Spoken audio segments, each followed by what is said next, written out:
Сыйластық бірінші кезекте тұру керек. Үйленген күннен бастап мені сіз дейсің, дедім. Бастапқыда сіз дегені құлаққа түрпідей естіліп күлкіге көміліп қалғам. 15 жылдан бері сіз деген сөз отбасымыздың татулығының тірегіне айналды.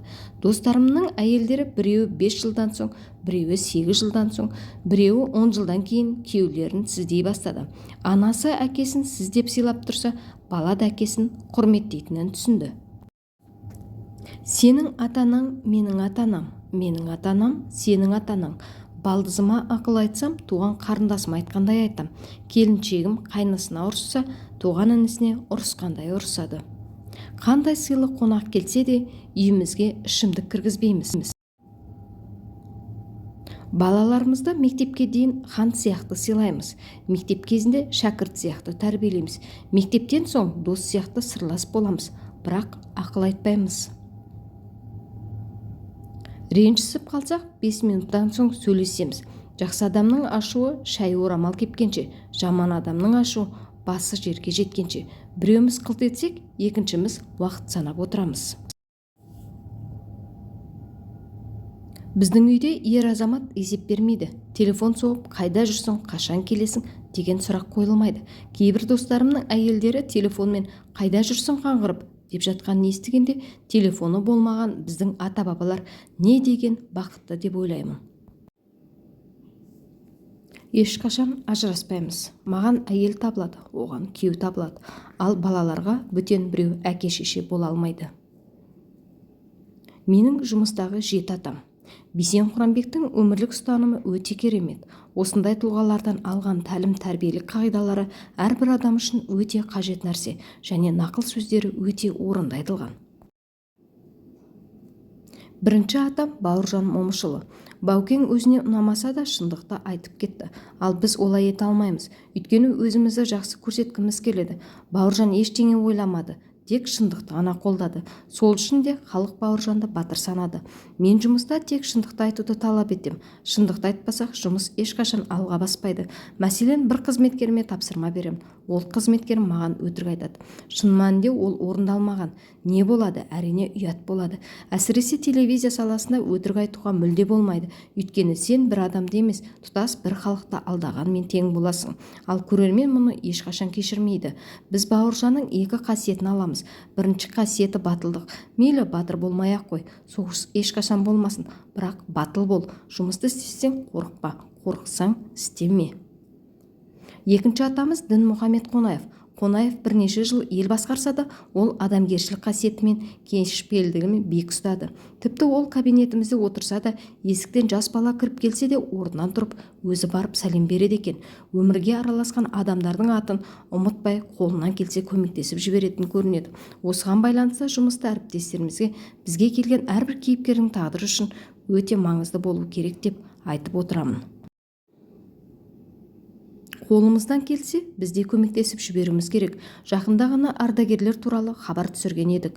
Бір атам мен апамыз келді. Бірақ атамыз сонша ашуланып айғайлап жатыр екен. Жастарда қызба мінез ғой. Біздікілер де қайтсаңыз қайта беріңіз деп ренжіп жатыр екен. Дереу көре салған бойда жанына жетіп бар. Ата, бекер келмедіңіз ғой, келіңіз, түсіп кетіңізші осы бағдарламаға деп жалынып ақыр көндірдік. Қасында 70-ге келген апамыз бар.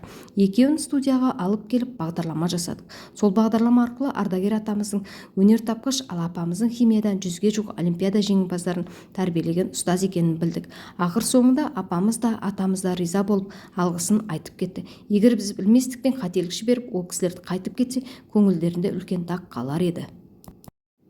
Үшінші атам Эдисон.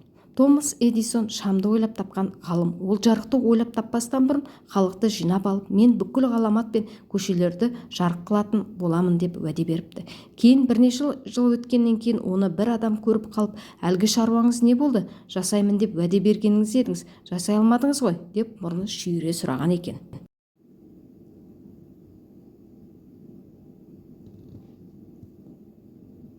Томас 10 000 рет тәжірибе жасадым, 10 000 рет сәтсіздікке ұшырадым, бірақ әлі жалғастырамын деген екен.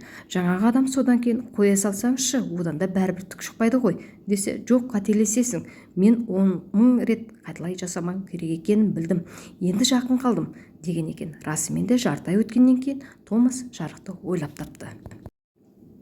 Эдисонның бір сөзі бар: жұмысты істер болсаң, жаныңды сал, немесе табандылықпен істе, деді. Кейде жұмыстан сәл проблемалар шығып жатса, мен жарықты ойлап тапқан кезде бірнеше мәселелерді шеше білдім.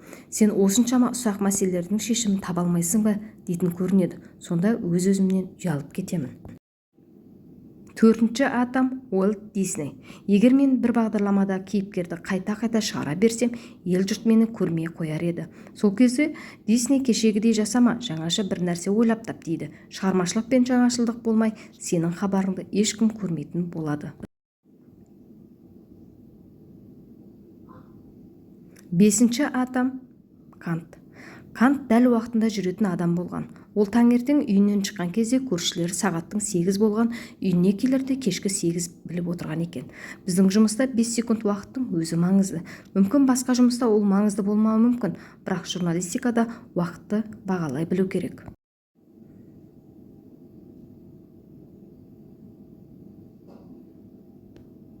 Алтыншы атам Френд. Френд ең басты мәселелерді бітірмей, басқа мәселелерге басыңды ауыртпа дейді. Себебі ұсақ-түйек мәселелер бәрібір шешім табады. Соған орай мен де тек айдың мәселелерін, аптаның басты мәселелерін тізіп жазып қоямын. Оларды орындамай, басқа нәрсеге басымды қатырмаймын. Жетінші атам Гарсия. 19 ғасырдың аяғында Испания мен Америка соғысып жатады. Президент Роман атты офицеріне Кубадағы революционерге маңызды хат апаруды тапсырды. Роман ол жақта соғыс болып жатыр ғой, қалай апарамын деп бас қатырамайды. 10 күн дегенде барып әлгі хатты тапсырып, аман-есен елге қайтады.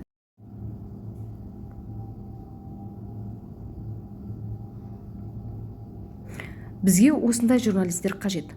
Бұл жағынан мен өз қызметкерлеріме ризамын. Себебі мен оларға президенттің номерін тауып беріңдер десем, олар маған 5 минуттан кейін тауып әкеліп береді. Сонымен қоса олар қалай аламын, қайдан аламын деп бас қатырмайды.